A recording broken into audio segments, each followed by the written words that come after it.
Hi everyone, welcome back.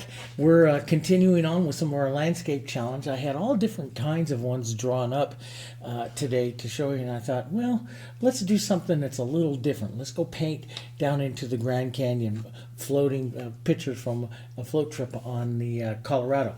Now, the photo and stuff that I'll be working from as inspiration today, I'm going to show you how I changed it. This is one that I bought and it's beautiful. This is called 10 Mile Rock. It's on the Colorado.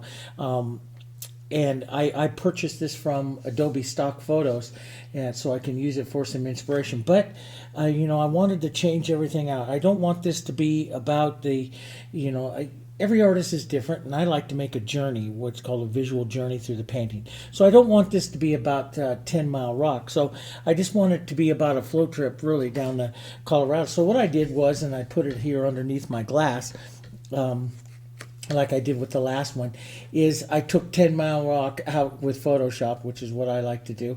And then I made it, increase the river back here a little bit more. So like the river's continuing on. I put another bit of a mountain back here, part of the canyon back here. And I may, like knock off this corner here, and I may get rid of this and drop this hillside down a little bit more yet. I'm kind of thinking that I'm leaning that way. Sun is upper left here into the painting. Always find your light source. That's what I do. And analyze, some of the colors you're going to do. Here's a value 9 against the landscape. It is that way. The sun is up and to the left because this is lighter and warmer than this side over here. So you can see the real warmth of the color and the real coolness of the color here. So this is getting actually a little bit of shadow on it. Doesn't have the direct sun that this side does. I may, and I probably will, accentuate that a little bit more so I can get a nice warm and cool in the painting, and that'll give me a nice warmer reflection here and a cooler reflection down over here as we paint some of the water. We don't have a tremendous amount of time because we're doing mostly, like if we're doing a plein air painting, I want to keep these 90 minutes to 2 hours, somewhere around there, so I won't be putting in all the detail. I do a lot of rocks, and I do do a lot of different types of landscape paintings. One of them that you'll see, let's go over this way here. This one that's right back here, I just finished for one of my online classes. This one took me about, I put all the water in there. I wanted to have the depth. This is the lone Monterey cypress that's out in Pebble Beach. Now that one I rendered a little bit more precise because it is a painting of a tree and of a place. 10 Mile Rock here, I'm going to change that around because I'm going to get rid of it. I'm just going to make it like you're floating down to Colorado.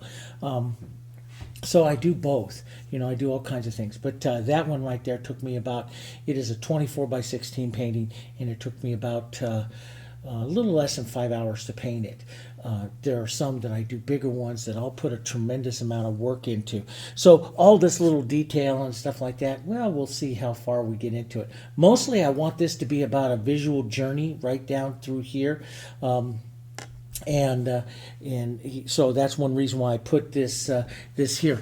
I liked this photo a lot, but I thought that this canyon wall just kind of closed off completely your journey going through there. So by pushing this back, you can see the difference. By pushing this back here, I create like this, okay, you're going to continue on of the journey, and it doesn't just stop.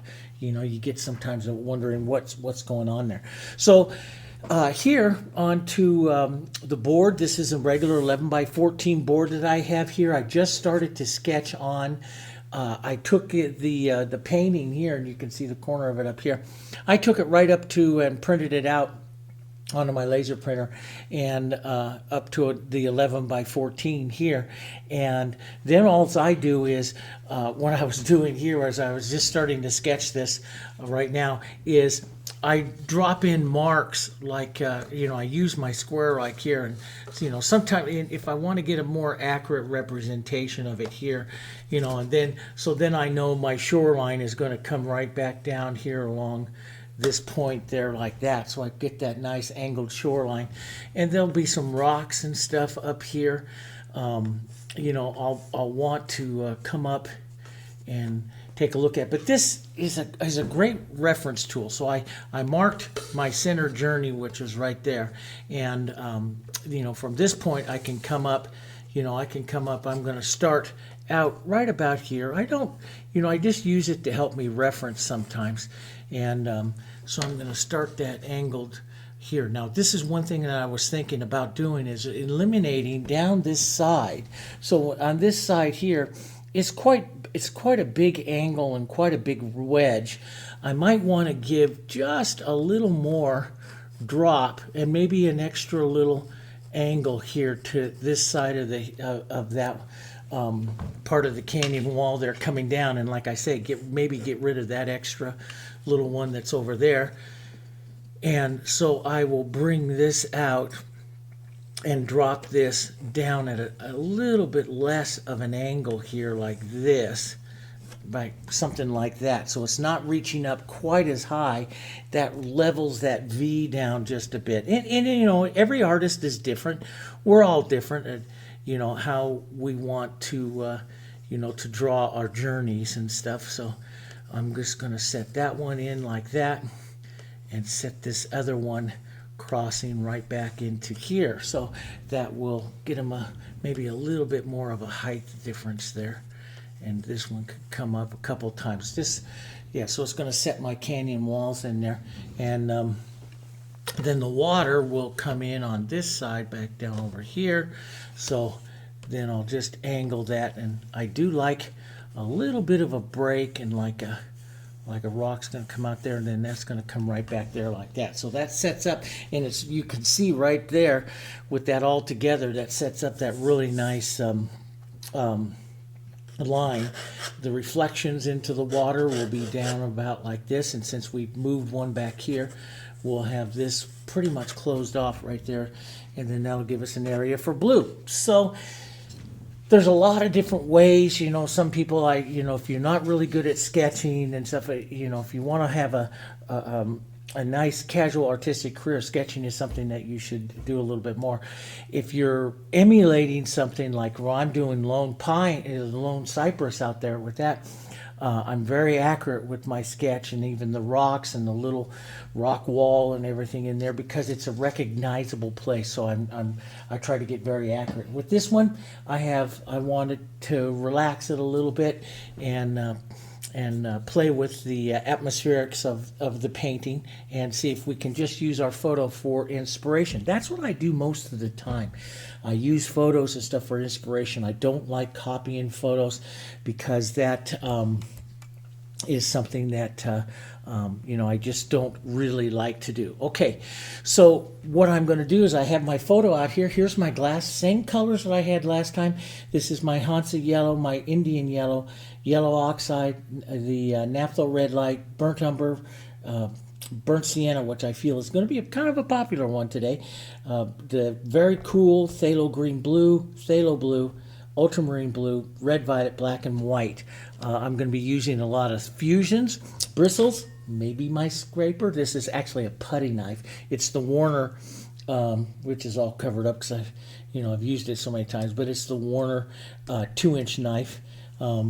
That I like that one. I got I get all kinds of stuff. There was a whole set of these really kind of cheapy ones that, and it came. Well, actually, there's a whole set. Here it is, right here.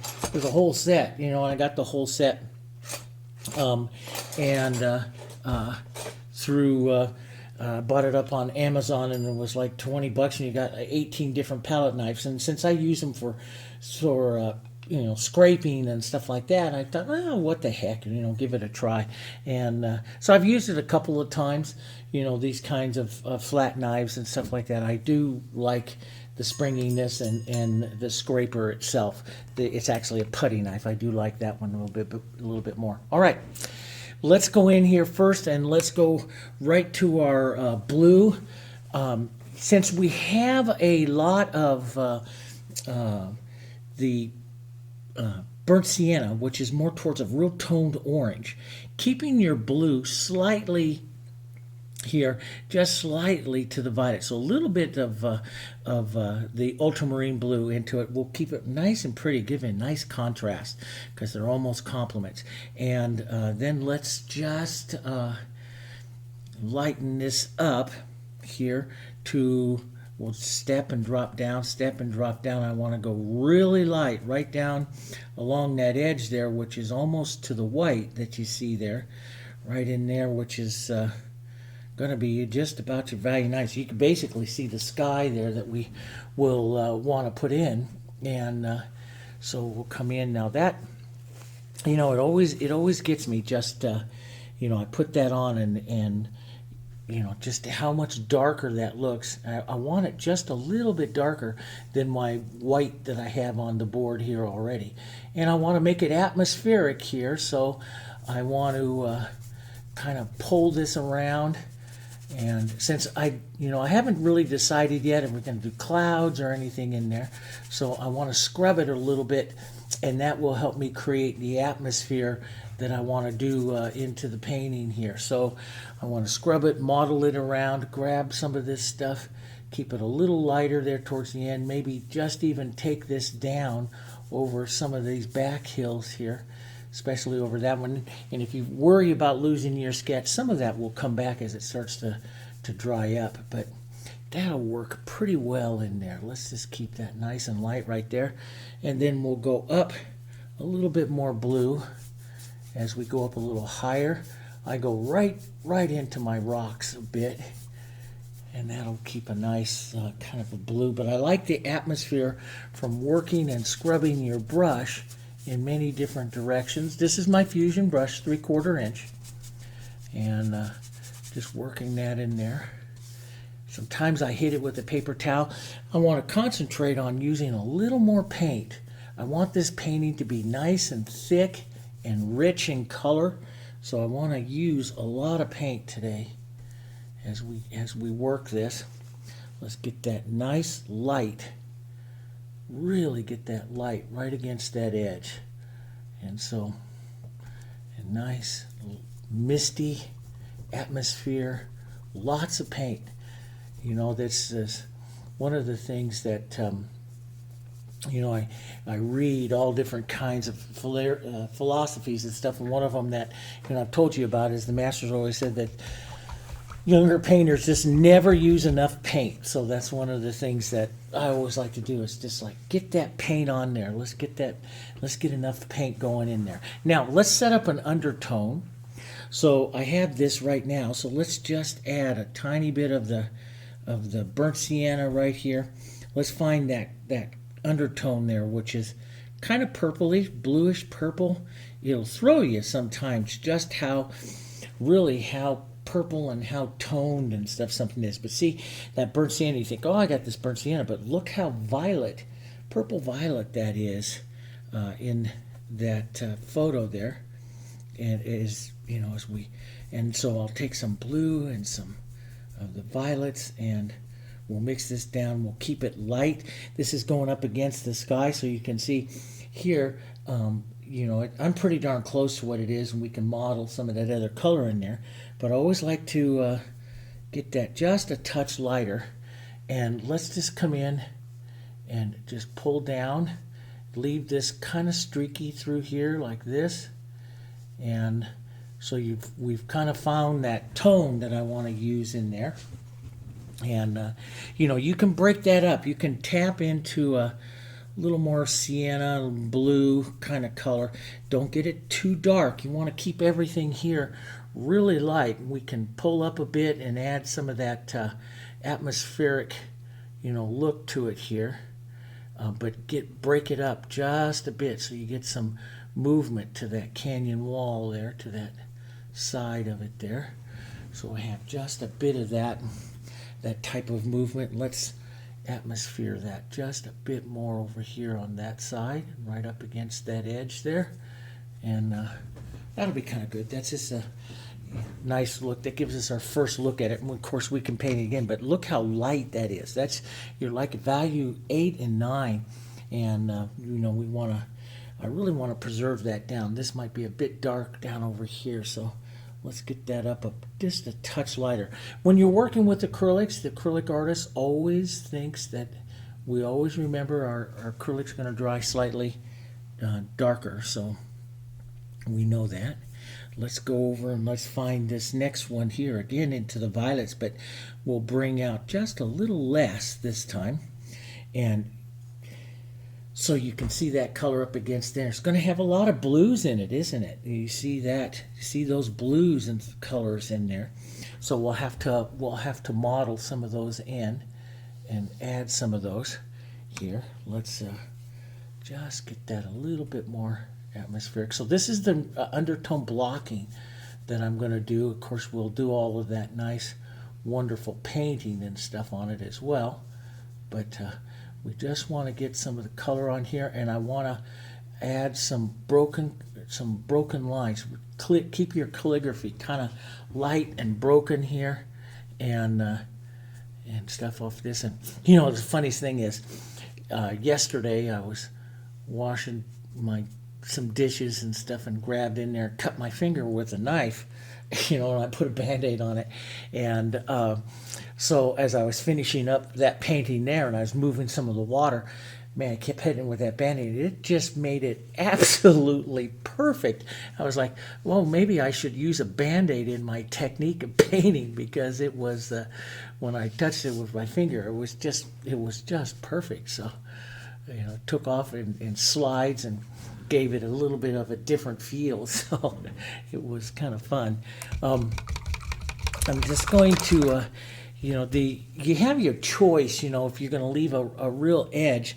I'm just gonna clean up that edge just a bit, which helps bring that forward. I don't want to clean it up too much, because I like the broken edge, especially in something that's distant. But just clean it up a little bit there, and let's take a little bit more white. Not quite that dirty stuff in my brush there. You know, I'm working with almost complements. You know, when you're working with the burnt sienna and the blues, you're working with almost complements. So you do have to kind of clean your brush out every bit here to get those, keep those colors, if you want to keep those tones a little more pure, because they will tone out pretty quickly. Okay, so that sets that one in and sets that side in.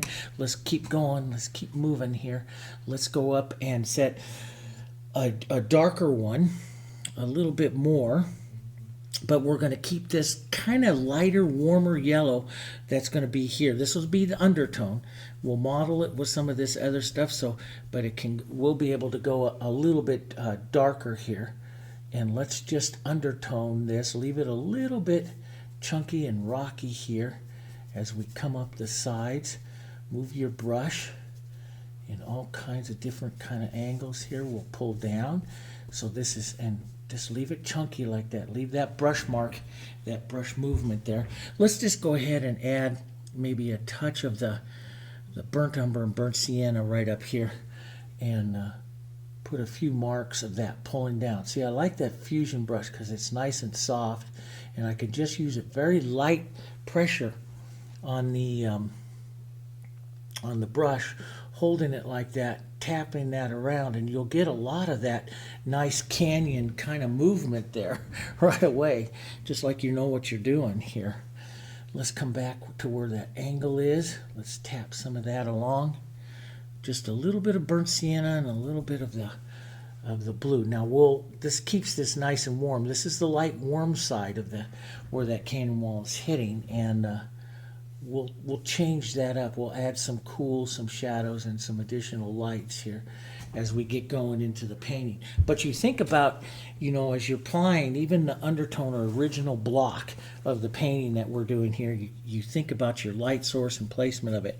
Now, this angled line here should be a little lighter because the sun is hitting it a little bit more of a receding plane than what we have here on the wall, the canyon wall itself on that side. So we'll lighten this up. I'm just adding a little water. You can lighten this up. You can warm it up, a little more yellow oxide to get some of that streaked in there as well. Tapping along through here, break that up, pull it down. try to use shorter, kind of strokes so we get a little bit of modeling here, a little bit of brokenness to that. And let's break some of that up. Let's grab some burnt sienna and a little bit of the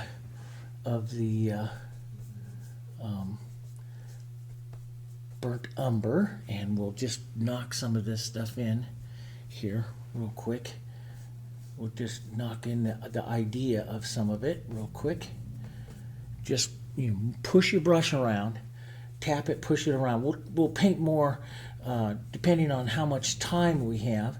We'll paint more rocks that are a little bit more suggestive. But for right now, just kind of bang that around there right now. And we'll paint more architecturally correct rocks a little bit later, depending on the time. We'll just drop a bit of that around, a few little touches of it. There's a lot where I like to take a smaller brush and get that dragginess to it. I'll show you guys that, but that gives a nice interest to it, and you can put the cut edges. We'll work a lot more detail, but that does put in our nice warm.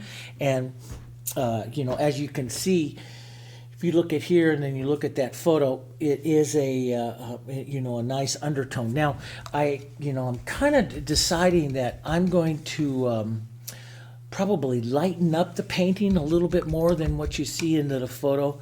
I probably want to have that just a touch lighter, touch warmer, and just to give a little bit more interest in it. I got to push some of this to the side so you guys can see where we are on the other side. Now the other side here is quite a bit cooler, and so when you look at that, it's greener, bluer. It is cooler than what we have over here. So I put up that nice warm, which was these guys. I hit that red by mistake, so I'll rinse some of that out.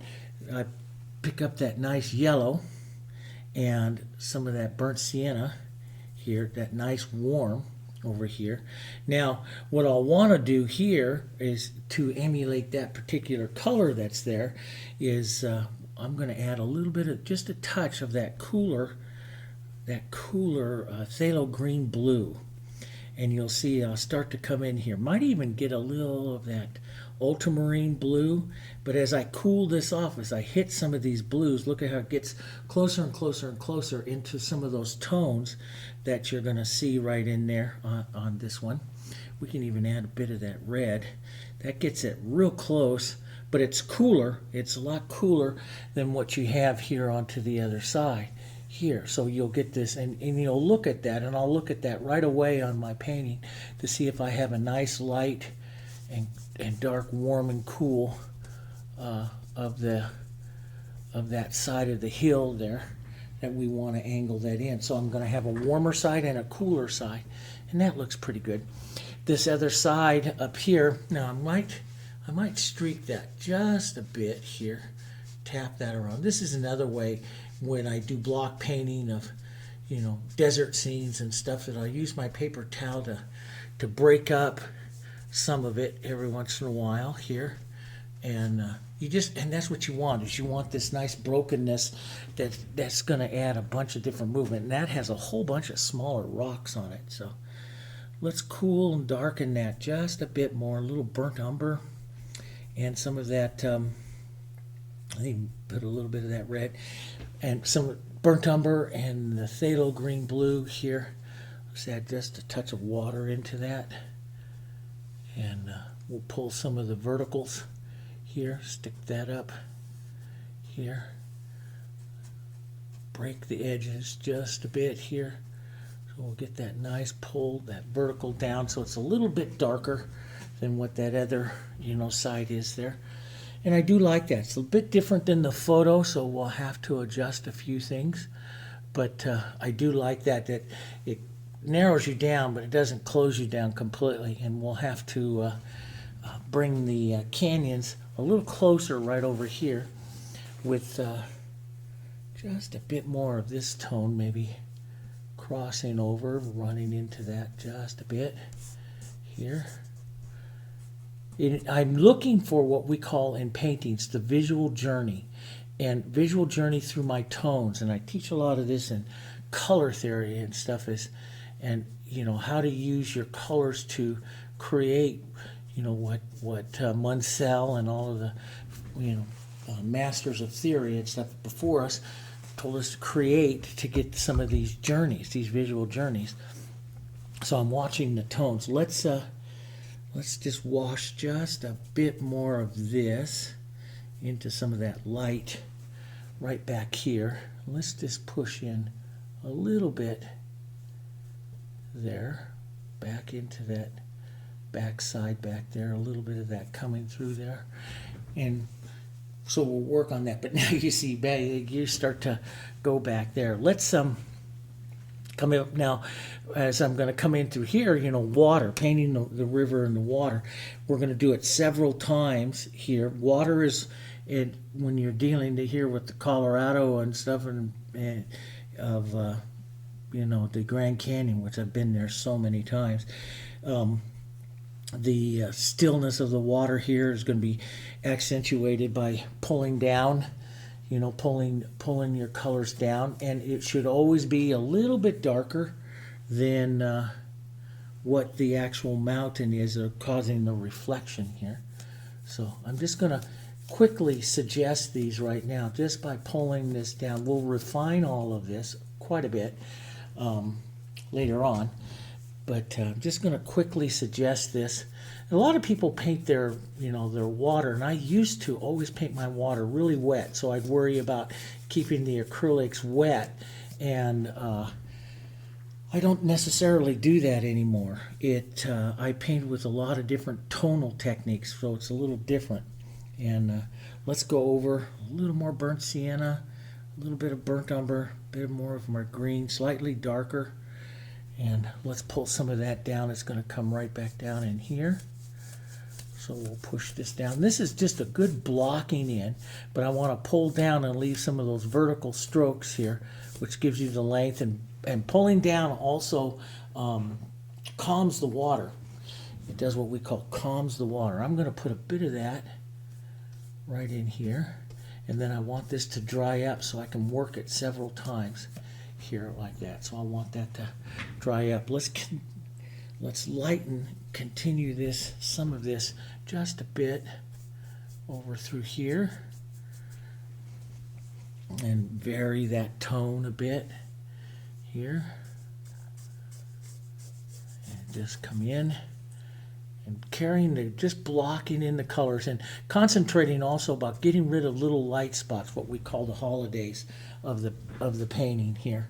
Okay, and let's come back up to the sky and my sky color that I have up here. I'm just going to leave a touch of this burnt sienna in that color too from my dirty brush. We'll take a nice medium blue tone here, a little darker than the sky. That's the way we do it. That's the way water is, just a touch darker. Okay, and let's just go ahead and block that in right now. And all this will change. This is just your block, your first look at everything. I don't try to paint anything perfect. As when I'm starting something like this, I just want to get those colors in and start the feeling of the painting here. So we'll block that in. There'll be let's go down to a slightly smaller brush, like a little 6, so I can work a bit of this blue, which I want to continue right back there. And right back across here like that. That's going to be, it's actually, the water line. Those of you who study water and painting water, it would actually be closest to the sky here. Because of our angle, this would actually be lighter if you're putting this around this side here. And so it would be a little bit lighter. So that's got to go even lighter yet. Nice light, because of the angle that you are to the, when you're looking straight down, the water stays dark. When you're looking back and the angle that you're viewing on is actually lower, like it is here, so I'm lower along in the horizon line there, the light reflects at a different angle and it gets lighter. And I started that when I started studying a lot of Louis Ashton Knight's landscapes that he did. And I used to go over and teach in Paris every year. And when I was over there teaching in Paris, and I go down through Normandy, Louis Ashton Knight was an expatriate American painter around the turn of the century, and he painted all throughout the old Normandy and stuff. And I go out at weekends, I'd go out to the same places that he painted out in Normandy in France, and look at what he's looking at, you know, the rivers and all that kind of stuff, and trying to capture how he did it. But I started learning a little bit more about how light reflects on water and setting up stuff by studying Louis Ashton Knight. I thought he was the greatest, and he's one of the greatest, I think, of the impressionistic type of landscape painters. And so I always enjoyed going out every time I'd go over to the Paris and stuff, and go out and see everything, and study where he studied and stuff. But so now you can sit there and you can see, okay, you can start to see a bit of, you know, how we want this painting to go. You see a bit, I want a little bit more light and a little bit more violet, but I'll adjust that and I'll work that. But you know, you start to get that. I'm gonna start working. Let's take a bit of water here, and let's just clean this up a second here. And you gotta move, you gotta move. You gotta, you know, we're this is all block painting. Don't, you know, one of the things that you know, that I learned from studying all of Louis Ashton Knight, and of course his father, Daniel Ridgway Knight, they go out, and you know, they just didn't go out. You know, most of us today, most of us plein air painters and stuff, we go out and we paint a thumbnail of some. Hey, that doesn't look too bad. You look at that with that; it's not too bad. Capturing a little bit of the feeling. But we go out and we will paint a smaller thumbnail like this. This would be a large thumbnail. A lot of them will go 8 by 10, you know, or so. A lot of painters, and everybody's different, and that's great. You know, that's awesome. But we go painting. He would go out and paint the full-size painting right there, right out in nature. And sometimes his perspectives, he'd go stand right out in the middle of the river, and he'd put his, instead of using an easel, he'd use a ladder and put it down into the water, and he'd stand there, and we have pictures of him in waders standing out in the river, and taking, you know, painting with his painting propped on a ladder and stuff. So it's really kind of fun. Let's scrub on a little bit more light, a little bit more blue, a little bit more ultramarine. I'm just going to use my small brush here, keeping this real light. Let's just scrub on just a bit more, refine that light. I'm a real biggie on refining that light here first. Let's push that in, because that changes all your other colors and stuff that we're using. And so let's get that. And it usually takes a couple of times. And so I don't frustrate myself by trying to get something perfect my first time through. This is your, you know, we've done the first look. You know, if I want to change the sky, add a little more violet-y kind of blue, I'll reach over and grab some more ultramarine blue. But I want to keep this nice, you know, perspective to the horizon, this lighten up of the atmospheric perspective to that horizon. And look at this is where we're going to get our ultimate depth, right here between this one and this one here. And it's what happens over there in that photo there too. So if I move that over a little bit, you get a tremendous amount of perspective there by leaving that light in that one right there. So we want to make sure, maybe I can leave that right here as we start to paint that. Let's go work that area just a bit more, since I have my number 6 here, Fusion, in my brush. I'm going to take a little burnt sienna and some of my burnt umber here modeled onto the brush, and I'll push that through, and you can see I want to concentrate and see how much depth I can get, you know, on that particular edge. You can pull back slightly, which will atmospheric the edge like that slightly, and push the contrast further back in. You can do small strokes, there's a bunch of ways that we can come in and address this. If this is really, really coming forward, the other way to address it is to reach up here. Let's grab some of a couple of our colors here and even model in some yellow. These are great. If I don't have too much time, you come in there like that and lay down your scraper. Now look at what it does when you look at that area to that area there by modeling it up and scraping it down. It does some nice things, and so and gives you some quick, nice looks to it. And so we could come down here and put in that second little ridge line, that little broken line of color that's right in there like that. You could use that to mark up areas and drop some things down, and toss on a bit more broken rocks and colors and stuff up over here, which we'll do more of, but the scraper is really fantastic for a lot of things. Make sure you vary your colors. I'll add a little more yellow oxide to this side because there's just a bit more yellow right up here, and I'll pop that in. And then there's some light tones in there too. But see, you get that nice modeling very quickly of that tone, which is, a nice thing to do. So you can do those if you do, if you're out and you don't have much time and you want to get something in real quick and just capture the tones, which is really what we should be doing, is just capturing the tones. I don't always like to come in there and work, with a small brush and put details in, because that's more for the studio. That's more for when you get back and you're in the studio. But capturing the look and the tones is one of the first things that we can do. There's a lighter tone in there. Let's just go grab some white. Let's lighten that up. It's right in here. You'll see that lighter tone in there, just a touch more. If I want to hit it perfect, remember I got to go just a touch lighter. A bit more of the burnt sienna and stuff. That's pretty darn good for hitting where we are right there. And I can take that and just drag that right across. See, that's why I like that little fusion. I can drag that right across and create that fractured edge that I see.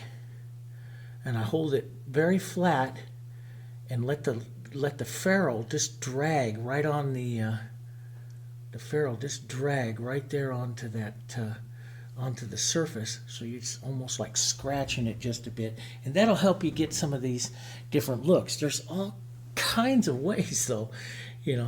That's the fun thing about what we do as artists and painters, is get to see all and create different ways to create some of these effects and try to create them kind of quickly. But there's a light up there, and then there's a shadow pulling for it. How much time do you have to put in that shadow? I don't know, but I might pull in just a bit of that broken line in there like that. And I'll look. Let me get that light off of that, and I'll look through here. It's slightly darker coming in on this side. That's what I look for. I want to capture the tones correctly, so slightly darker, slightly cooler, a little more burnt sienna, tiny bit of blue, which will cool it, and you can see the difference between the two tones. And then come over here onto this side. Let's push back that light. Let's push this in because it's out of the light a bit, and just drop in that impression of it right there. Okay. Capture the impressions of it. Capture the impressions of it. Just right in between the two. Let's just pull down right in here a bit. Capture that vertical rise. Use your brush a little bit vertical. Not too many verticals. Don't get too verticals, because too many, you want the verticals movements like this to get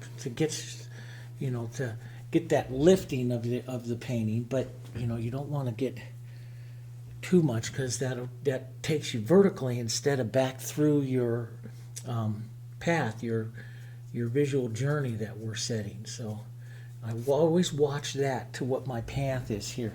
Let's grab some of that nice light, some yellow oxide, burnt sienna. Look into for those tones that you have here. I'm a little yellow, a little bright.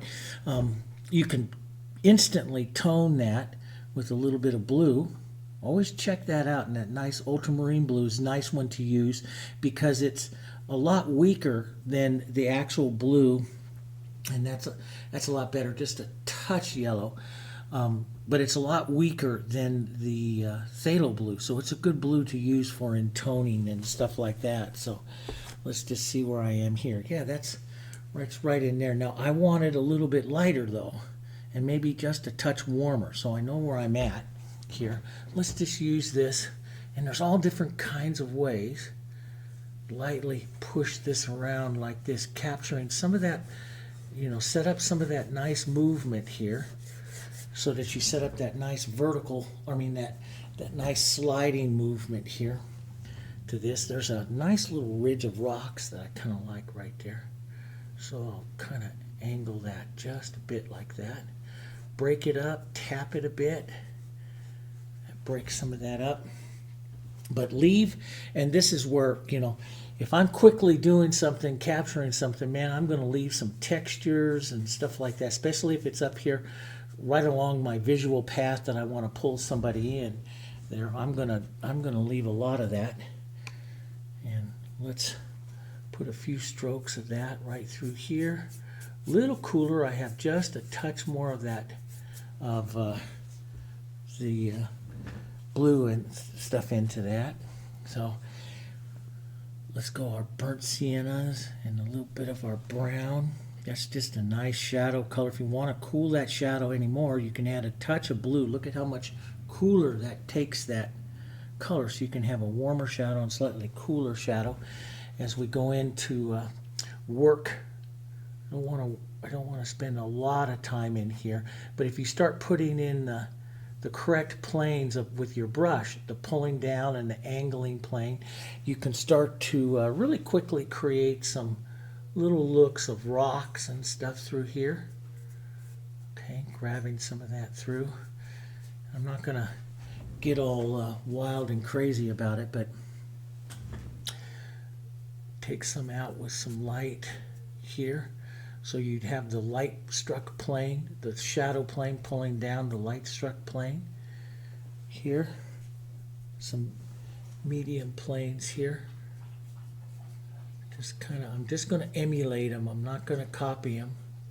That'll take too much time out here for like that. So I'm just going to emulate some of their movement. So you just pick out like, okay, there's a nice horizontal. Boom, boom. Go, take a slightly lighter. It's a lighter little horizontal. You're just going to emulate it. So you're just going to come in there and say, okay, there's a lighter horizontal, which is a light struck plane, and then the vertical, more of a shadow plane, and you start to emulate where those rocks and stuff are going to be without spending a whole bunch of time, right?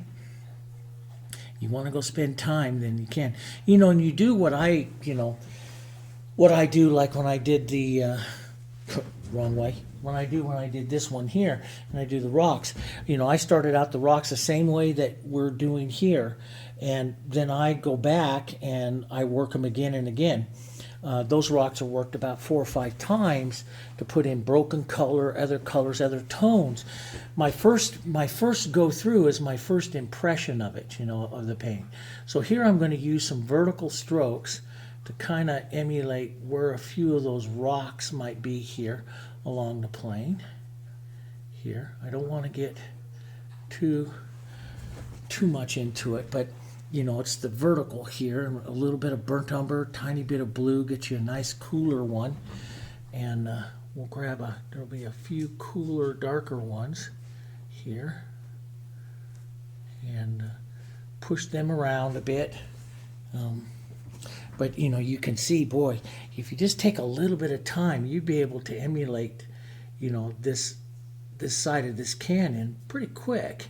Just looking for where its darks and its lights are, and you don't need to like copy everything, but you look for some structures that are pretty nice. Like there's a nice vertical crevice right there that's going to come off of really this one that sits a little bit higher here. And if you just take the chisel of your brush and you just slide it a little bit, you'll start to emulate that vertical crevice here. And take a little bit more blue with this. move over and grab this other one. Sometimes I'll tap it a little bit to make it look like it's broken, you know, but you're painting pretty quick here. And grabbing a few of those, and so you'll get a nice impression of what that is. And, you know, then after you get the impression, then you can go back and refine it. Let's just stutter our brush like this with just a little corner of that fusion. It's just so nice. Stutter it, and you'll get the broken feeling of all of those smaller little rocks and stuff that we have up here, which is move over just a bit, and just little stabs and stuff. You don't want to get too many edges because you want this to recede here. So we'll just kind of stab at that a bit. A couple of light strikes here down will give you a feeling of more rock. There's a little bit of a slide here that I can capture here. A little bit of a slide there, and yeah, and I don't want to get bogged down, and I'm starting to do it. I don't want to get bogged down in too many details, but this is what makes, you know, I do enjoy doing this. Capturing and in you know, catching some more of the feeling of it and stuff. But yeah, we don't want to get too bogged down. Let's take some light, because that just takes time, and that's always, you can go back and work some of that in the studio. Let's get some light, more gray, so we add some additional ultramarine blue to this. You'll get more of that gray, a little warmer, because it is a light struck plane. We're going to look at this little rock right over there. Boy, that hit that pretty good. So I'm going to be just a little lighter, and let's just come in over here to where we're going to have that little rock and stuff coming out here off to the side. Here, that. A few other little touches of them along the edge here. That could be a bit lighter. It's still just a touch darker. Use your brush a little different. Maybe grab it this way and get some modeling, which is broken, so it's not just a solid stroke of color there. That'll get you some more. And let's just model a couple of rocks there onto the edge. Now take that color, darken it down just a bit, and put that right into the water there at the same time here, right underneath them. And you pull down a bit, but so it'll catch a bit of that reflection. That could be just a touch lighter here. Just going to put a bit of that in for right now. That's where it was going to go into the water here. Well, it could have another little light one back here, break up that a bit more. There. Cool this down. Let's cool it down a little more blue, maybe a touch of that green in the burnt sienna here, a little darker, and let's add some of this over here onto the other side. So you'll get a different kind of gray, a little cooler gray. We'll just break up that edge a bit there with some of that, okay? And so we're going to have a nice warm, and then we'll have a nice cool there, okay? We'll have that warm and that cool there. Let's let that stand for just a bit. You can work. That's a beautiful thing that I like. Well, that's not looking too bad. So you can look at it that. So like I said before, I have a camera set there about 8 feet away, and you know, you should get up every once in a while, step back and take a look, because that's the effect that you're painting there. So when you see me look at that monitor, I have another monitor there, a monitor there, and a monitor over here. But so when you see me looking at this monitor here, I'm looking at it at 8 feet. And I like to paint my paintings so that they're visually interesting at 6 to 8 feet. That's like in our gallery and stuff here, that's what most people will look at the paintings at, about that distance. And so I like to get that visual about there. But you know, it is something that you should get up and step back and take a look at, you know, when you're, you know, a little further back. Let's let's go in and let's just that smooth that water. That's the thing that's getting me. I like this edge here. That water's just a little bit needs a little bit of refinement there. And I do have extender. Now extender makes everything, and if you want to add it, it keeps everything wet. I'm not a real big fan of that too much because I like things to dry so that they don't blend. But you could put it on. Now I'm going to put it on this way. Since I have so many streaks already showing up through there, I'm going to drop a little bit of burnt sienna and some yellow, some warmer color right across like this and soften that out a bit. Work that out this way just a bit. And I'll work this water just a bit so you can see that softens that out. And but it has a lot of streaky pull downs here. Well, you know, you guys couldn't see that completely, huh? Sorry about that. So I'll put a bit of this on. Now when I put this on, this is going to give me 30 minutes. Depends on how the warmth is and stuff, you know, that you have, your working time. I don't need that long because I don't play into the water. I used to, not anymore. I'm going to darken this down just a bit here. Let's keep that canyon wall a little bit more. Let's push that through. Now there's going to be reflections of greens, which we have to add. So a little bit of our phthalo green blue, some yellow oxide green here. Let's get some blue into that. Tone it all down with some of that siennas. Those are all beautiful little green colors that we'll have. And we'll put a few over here as well. And all you have to do, and I paint a lot of water and a lot of landscapes. You can go over and see all the stuff I did with you know, I love the water and stuff I did in my the Beaver floatplane up in Alaska when I painted that one. You know, I like the interest to it. And you just, when you're painting water and you're painting reflections, just like Lewis Ashton Knight did and everything, you don't have to be totally correct. You just have to get close. So I'm going to put in and it's actually more believable if you don't do it perfect. So you pull down to create the nice reflection itself, and then sometimes hit it with a couple of vertical strokes to you know, to soften it out. Let's work a darker tone in through there. Some burnt sienna, some blue. That's that darker, rich tone of ultramarine blue, and that will pick up through here. There'll be a nice, darker, rich tone right through here. And it may take a couple times to hit that, but that could be even a little darker here, a little richer right in there. That's pretty. And so it's, you know, I'm looking at the tone. I'm a tone painter. I look at the tone and how that tone is going to reflect in there.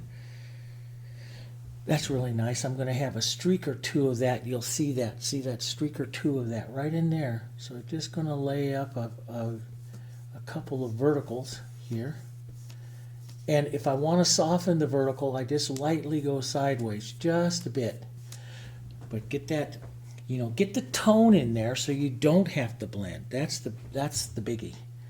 Get the tone in here through this so you don't have to do any blending and stuff. But usually when I paint the water like this, I'm looking at it, you know, a few times. I don't try to get it once. I definitely don't try to get it twice. I try to get it just a few times, getting some of the tones in there.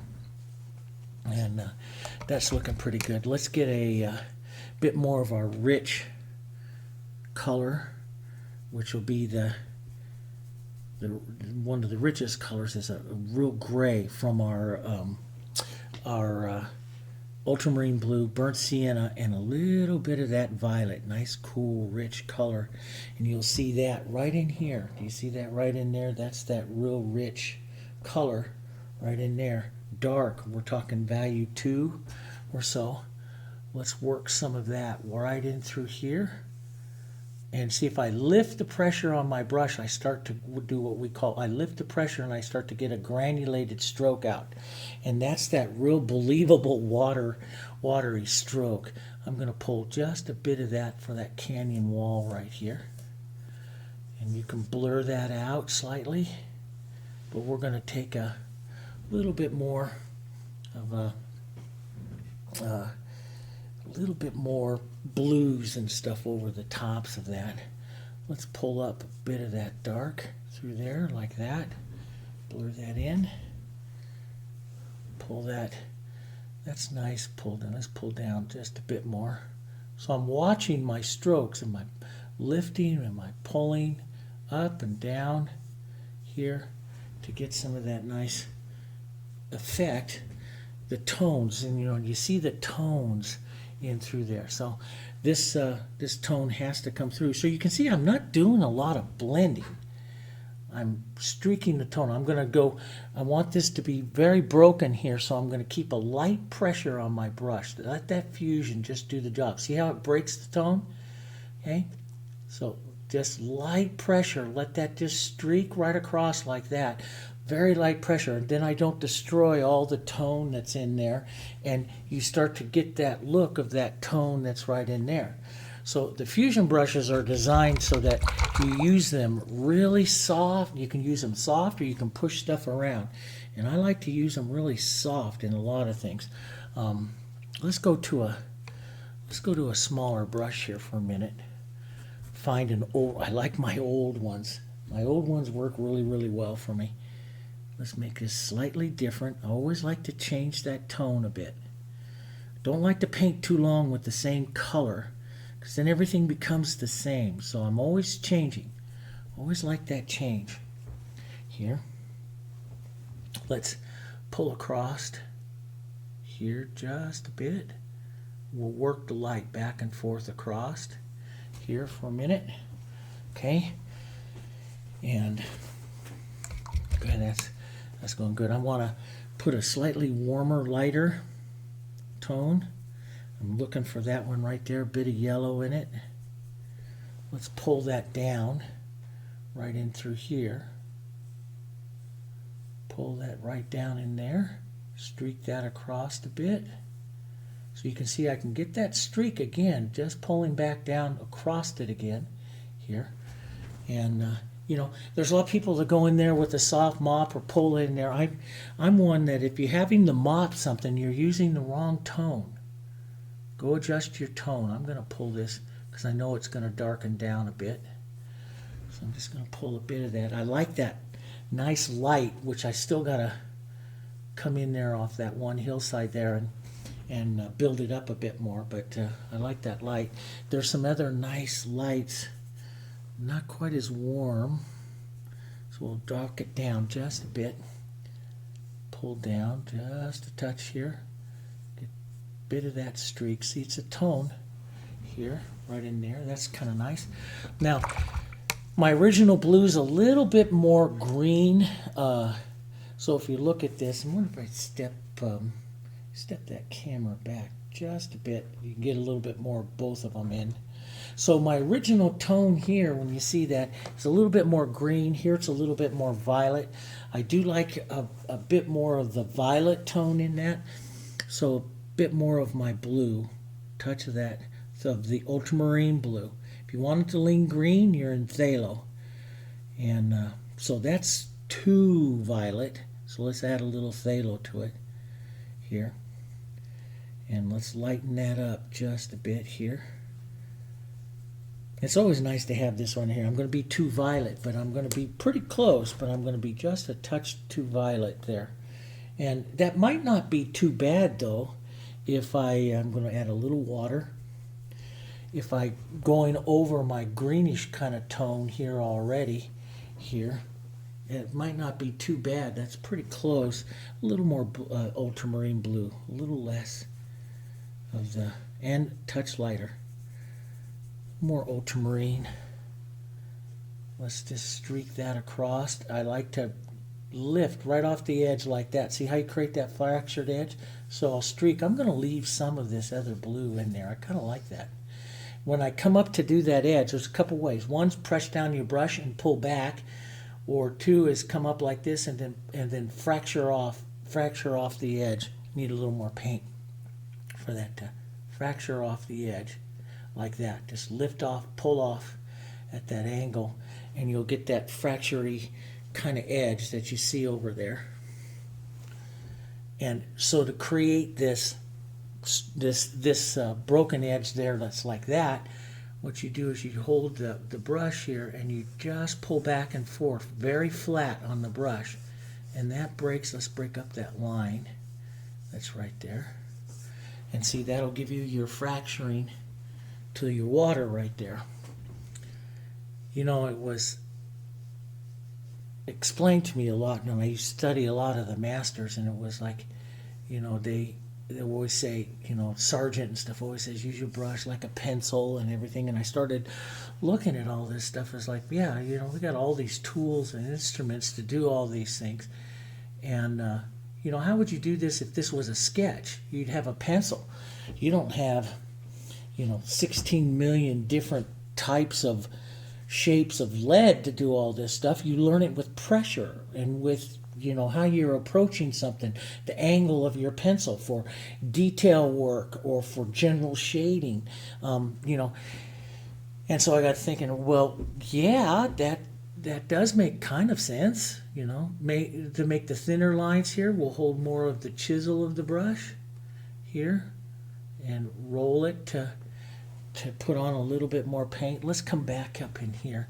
Sometimes to do more detail, I'll hold the brush back. But still, if you hold the brush way back, you keep the tip of it softer so you can fracture the paint a little bit. Let's put that light, and I'm going to need to lighten up this back edge back here again, because I want that river back there a little more atmospheric, a little bit lighter. Let's push that in a little bit lighter. And Louis Ashton Knight was so good at doing that and always setting that in. It just sets that nice little bit of light back there. And I started doing that several years ago and really like it. Let's just use the angle, the edge, and just fracture. A little bit of paint would help, Dave. Just use the chisel of our brush here and fracture some of that. Here, a little bit wider. There. Just put on some nice marks.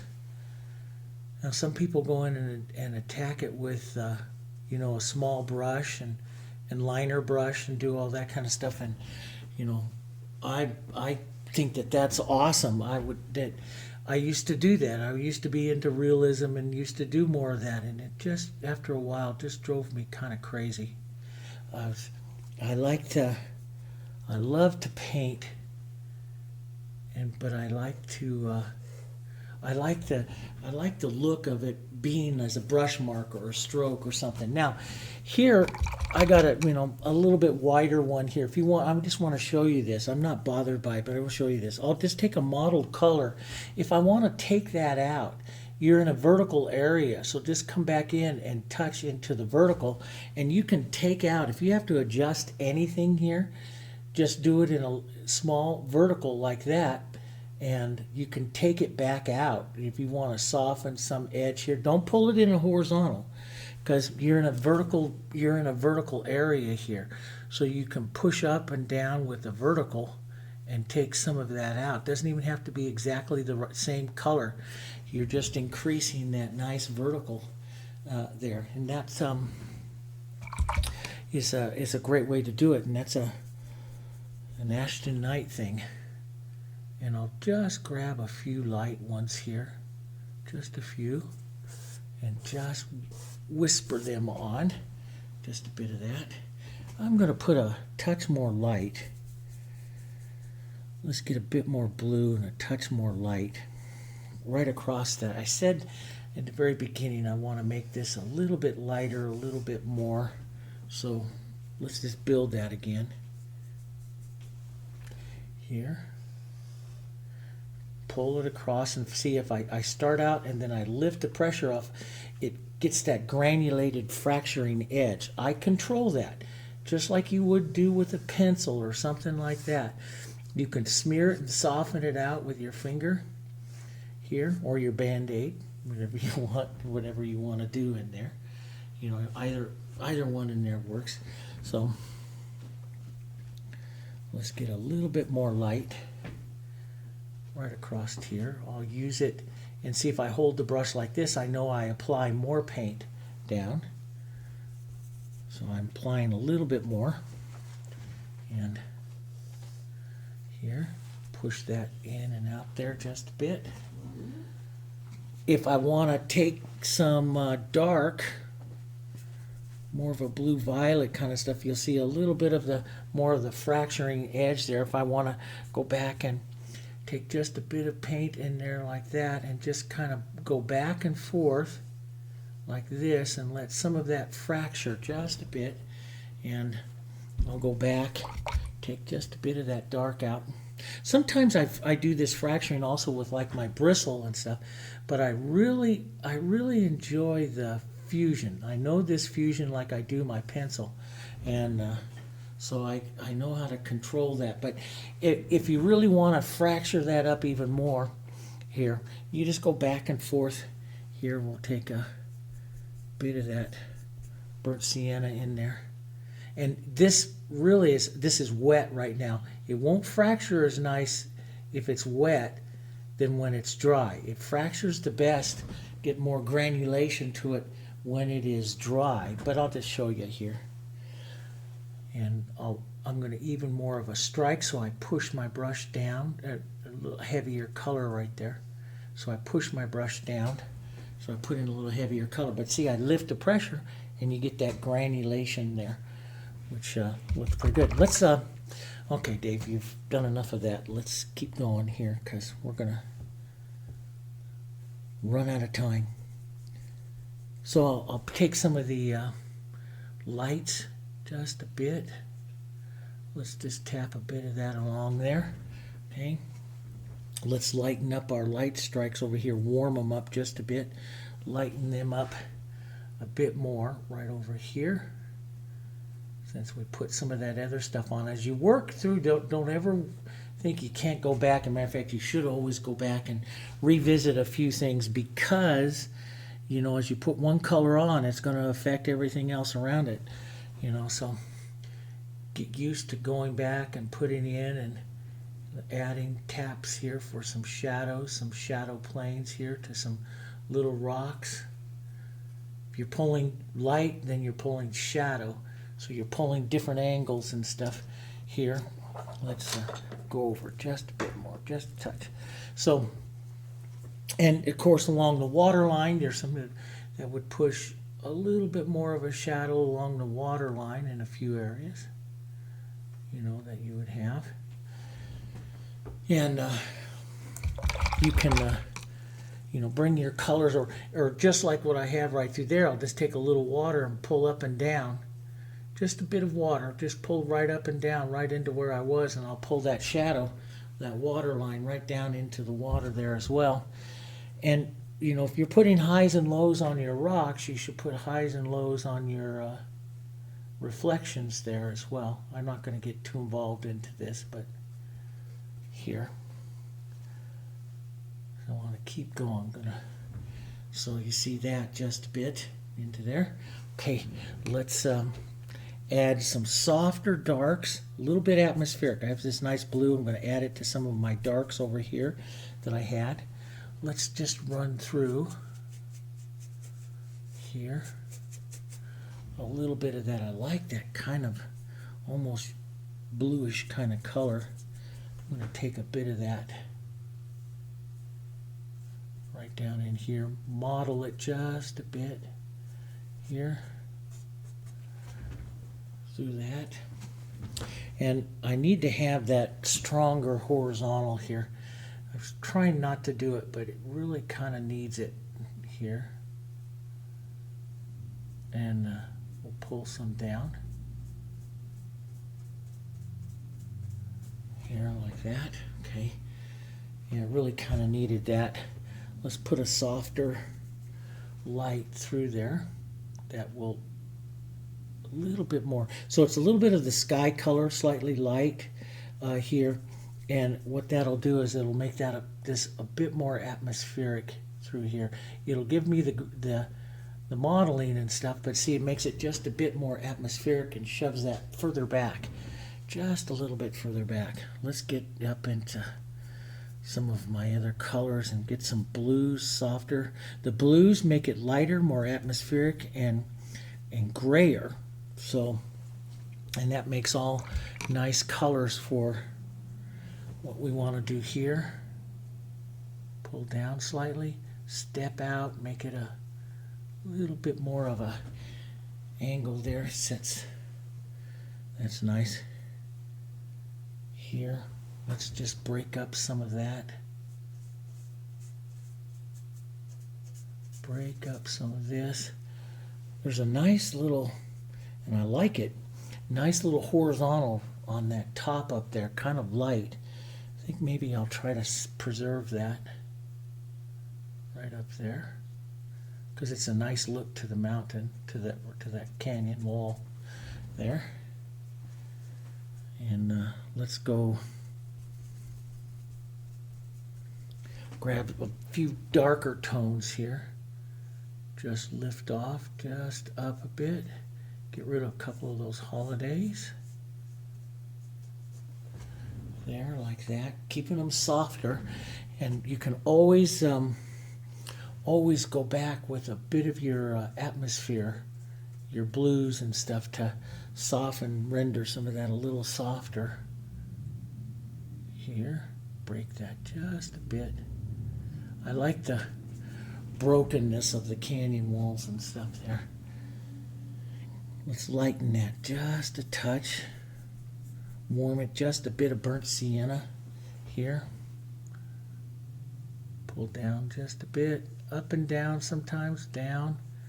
That'll create the, it's not just, it's not just a flat brush thing of paint. One of the things I like is right in here, the paint is kind of dry and stiff. Do you see that? It's not real wet and runny, which means I have ultimate control over it in the painting here. See, I can lighten my pressure and fracture the edges like this, and that's what gives you all of this really nice kind of, let me zoom in just a bit here. That's what gives you all of this nice kind of modeling there with that, or you can use your Band-Aid, but that's what gives you this nice modeling there of that of those colors here, because my colors are kind of stiff here, and so I control by holding the brush more flat, this nice fusion more flat. I control how it's laying off of that brush here, just like that. So get that nice different kind of look there to that canyon. Now there's a little more dark up over here, but I kind of like that. I could have a little more blue into it. I could make it all just more atmospheric now, just by taking a bit of my blue, thinning it out here. And let's just make a bit of it more atmospheric, just by lightly running a little blue, a little light blue over it, and making that part of the canyon there, this edge here. Now that'll dry down, see, but it starts to pick up some of those other colors. So it's all about, everything that I do. A lot of people always just say, because I was an oil painter for so long, and I loved them. There you go. Now you can see what that starts to look like. And I loved them. I loved everything about them. And,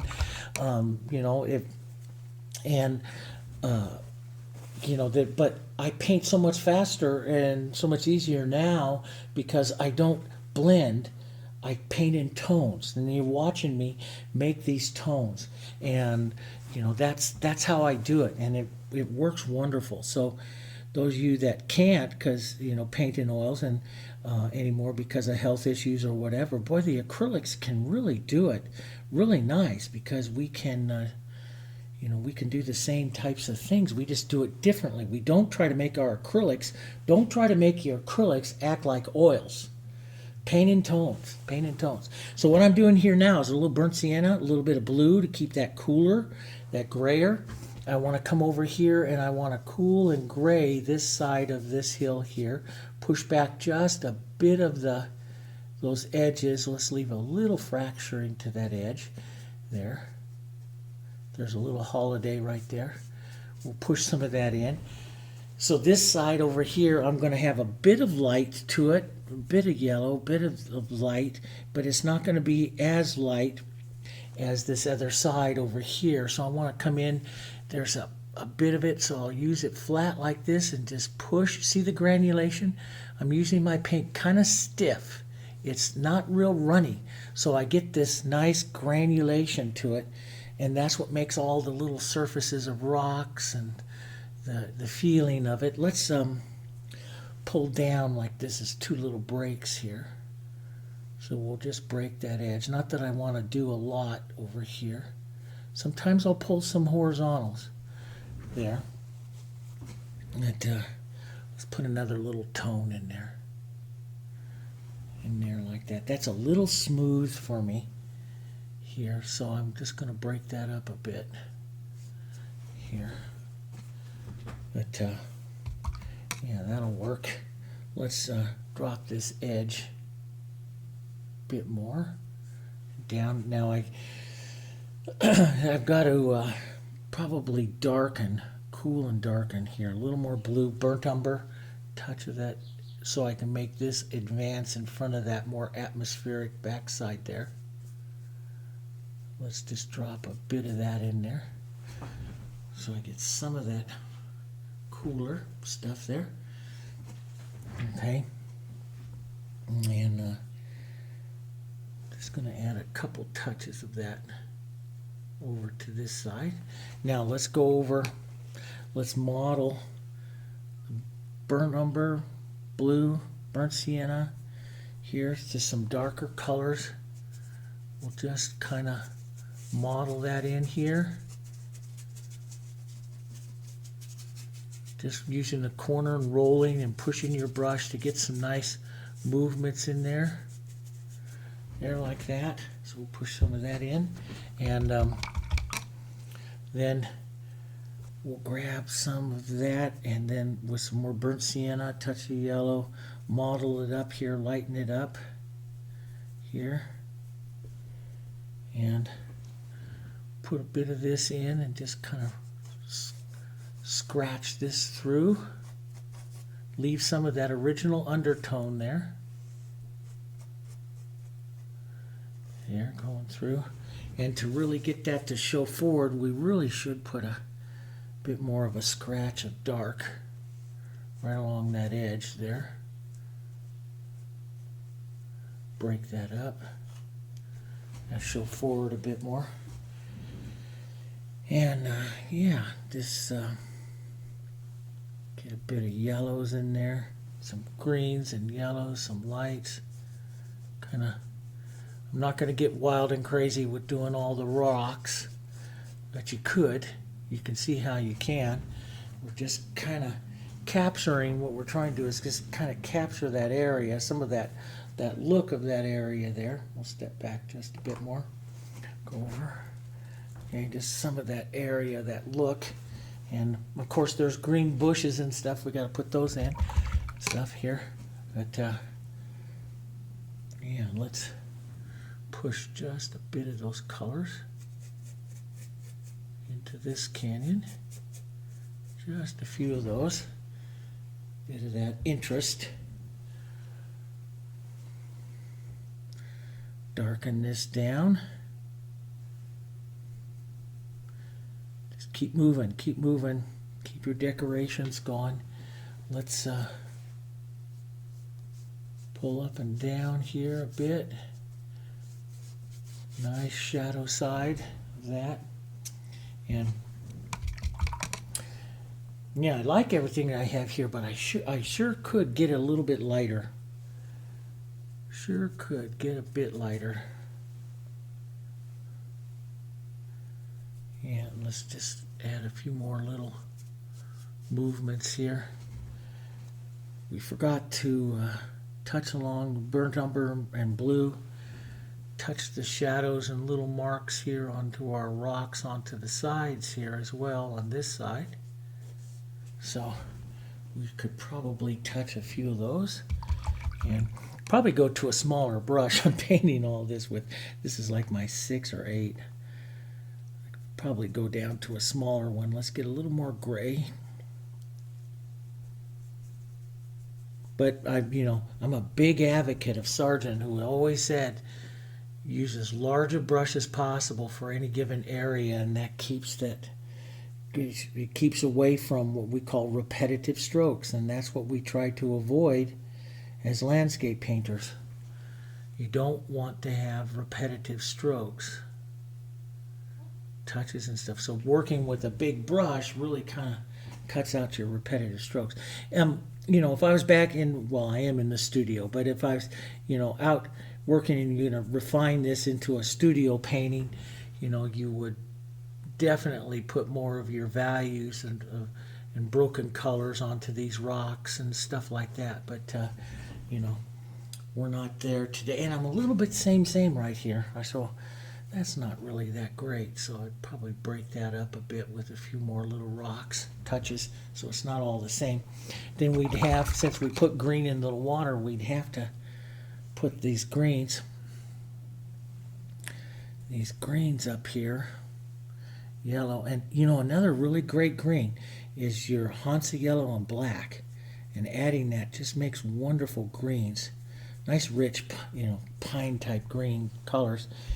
And you can see in the photo there, the light is really coming from the left side, so you can see it quite clearly there. So I'm going to put a medium tone down. Let's warm this just a bit. Step over to the side here, warm it just a bit, and let's put a bit of that over here. A few touches of that over here on this side. There, okay. Maybe just a touch of that over to the light side, the left side here of this area here, these guys.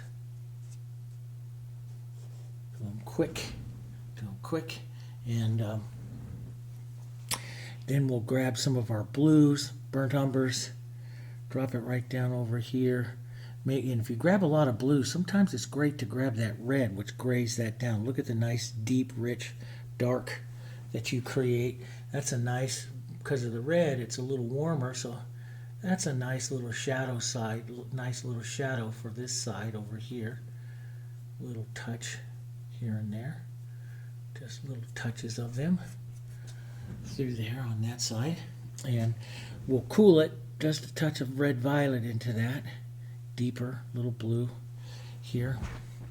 And let's push some of that here onto this side, which would be right side of these guys, right along the edge of the water. You can touch a few little touches of those colors into the water there as well. It's kind of nice. And it's really kind of nice, Dave, if you kind of line your reflections up a bit, but there we go. That's a little better. So, the viewer will pick that up as a reflection of that, So, it's a good way. Put that one in. There we go. Just drop a few of those in here. And that's nice. And let's go over and let's lighten. Warm it and lighten. This is kind of dried up. See, I don't like to work with it when it's too wet because the color will slide and not granulate and stay. So now it's dried up a bit, so I can come back and push my next bit of light in here. Leave some of those other undertones there. Push that around. If you want to get smaller, pebbly look to it and stuff, then you can go to a smaller brush. Just watch out for repetitive strokes. We're doing the same thing too much, So we'll add just a bit of this through this area here. That's not too bad. And probably just for the nice look, let me green this up a bit. Add a few slides, longer pulling strokes of slides.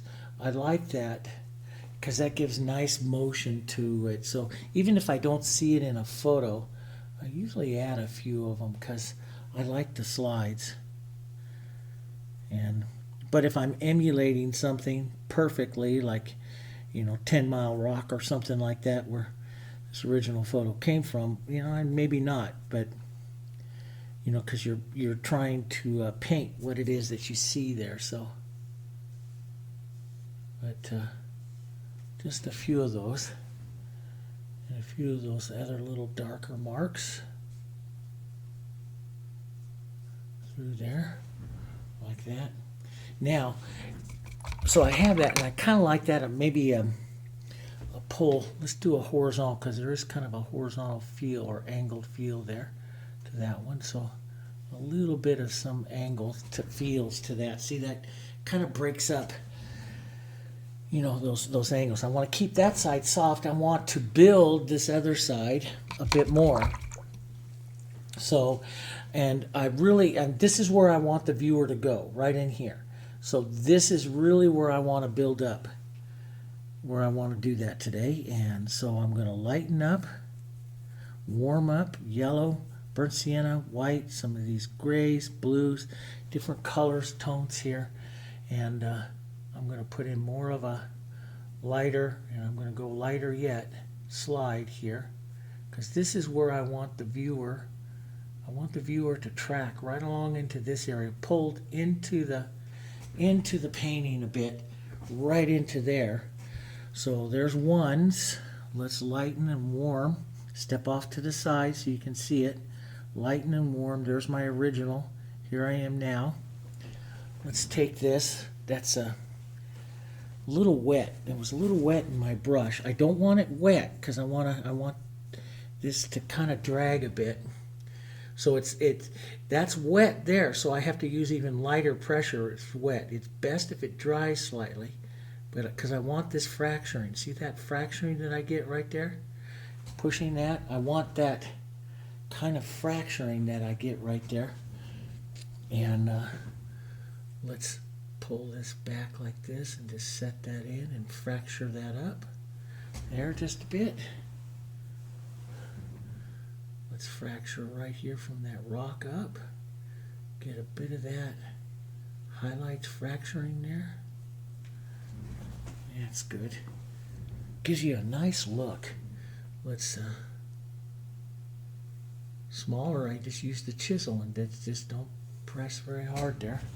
There we go. And let's add a little bit of that light. Just whisper a bit here through some of this. Yeah, that's good. I could go just a touch more in a few spots. Stay away from my little bush there.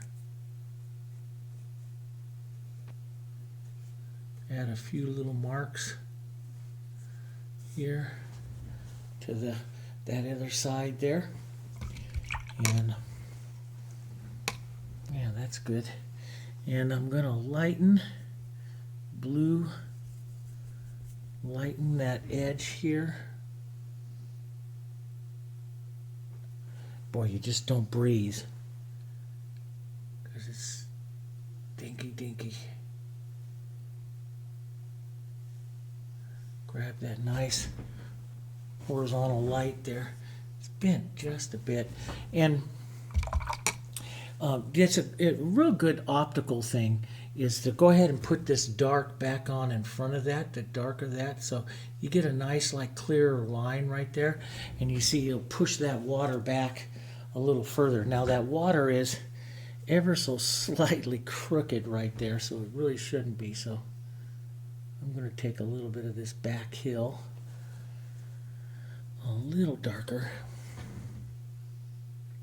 This is where I want the viewer to go. So this is where, and this is where I want the depth in that painting. So I do want to you know, push that back in there just a bit more. Now, that could be set in there. And another really good thing is, I mean, if you like to, you know, to paint with your knives, your palette knives and stuff, is to take some of that light with your knife into those areas. It's always great, into those areas there, and put that fracturing in of that little bit of that light there. See, I just get a little bit of that paint fracturing with that acrylic, especially if it's dry and I'm using it really dry.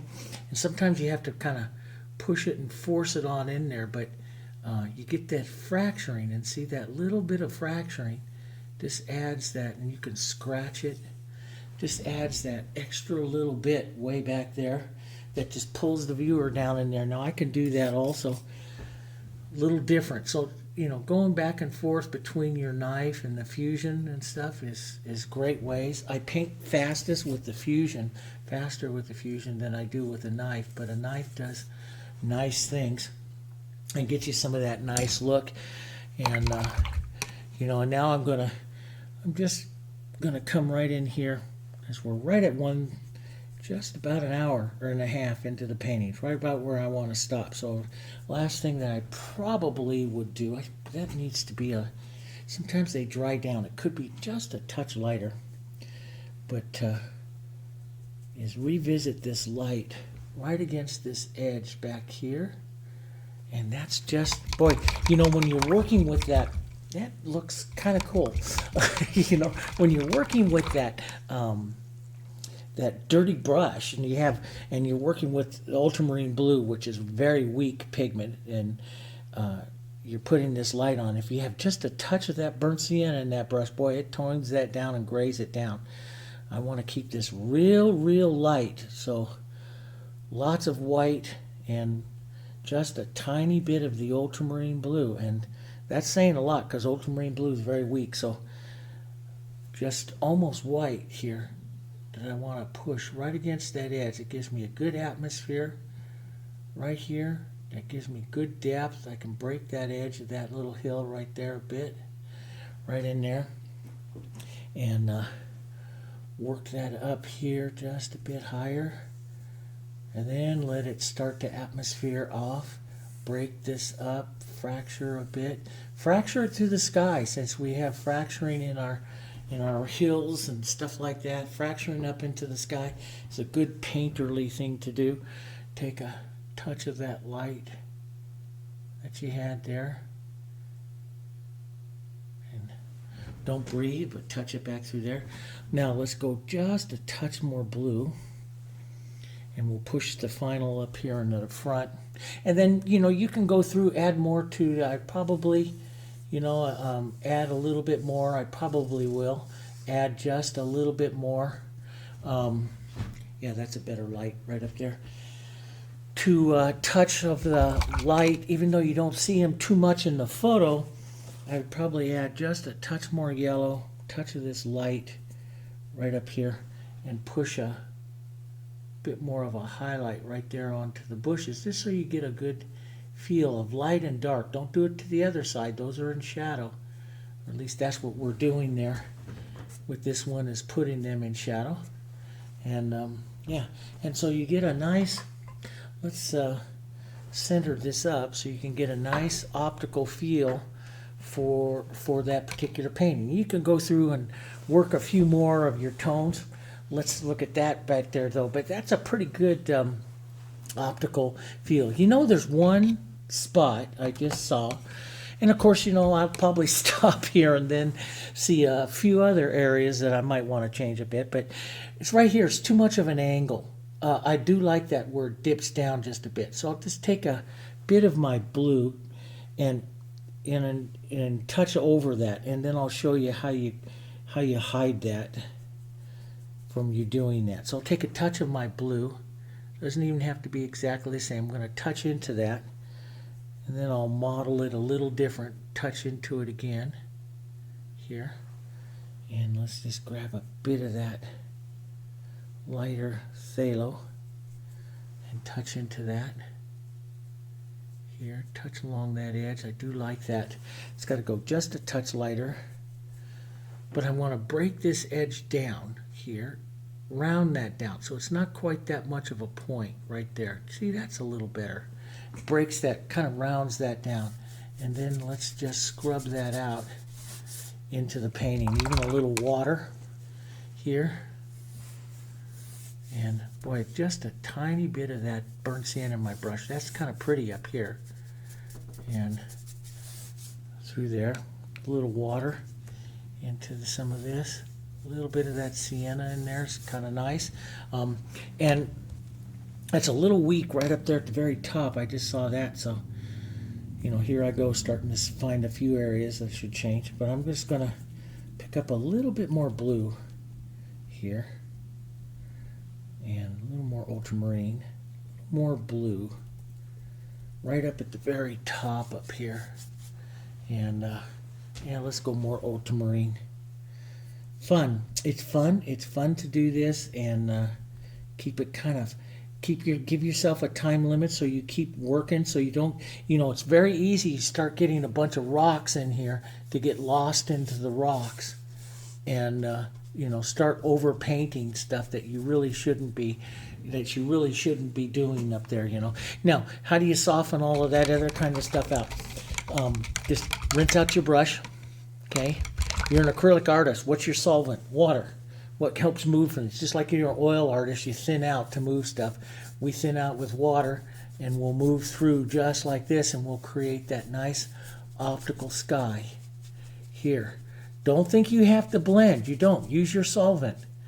Use your solvent. Work that right up into that edge there. Kind of like that little light edge there. And work that right up into it. Break up this edge a bit. Make it a little more atmospheric there. Work that right down into there. That's nice. Get that nice modeling sky going all through that. That looks pretty nice. Just like that. And then look at it optically there and see if you like it. I could streak that light up. You know, if you leave any kind of lighter streak through something like this, you give a little bit more linear perspective, which is a good thing. Those of you studying perspective, yeah, perspective is so important. Get that nice linear perspective through there, like that, and that helps you get a lot of stuff. That's good. That works. Look at that. Yeah, that works optically. I mean, it's a painting. When you paint that rough, it's a painting made, you know, like this. It's made to step back. When you step back from that, it looks pretty good. We'll pull this over so you can see both of them there. Close. We've changed it, changed the line and stuff a little bit, but it came pretty darn close. Not bad for just a little over an hour and a half, okay? Hope you enjoyed it. Next time we're going to be painting, I've got this beautiful lake. It's right in the fall, and it's a nice little grassy field, a nice little beginning of snow on these mountains in the back, and some fall trees. We're going to do that one, okay? So I was kind of like, do this one and do that one. Well, let's do this one, and we'll do the fall one next time. So I'll see you next week. We'll do the fall one. You know, keep those brushes moving. All of you, stay safe out there. Thanks ever so much for joining me. Hope you had a good time. And acrylics, they really do work. Okay, I'll see you later.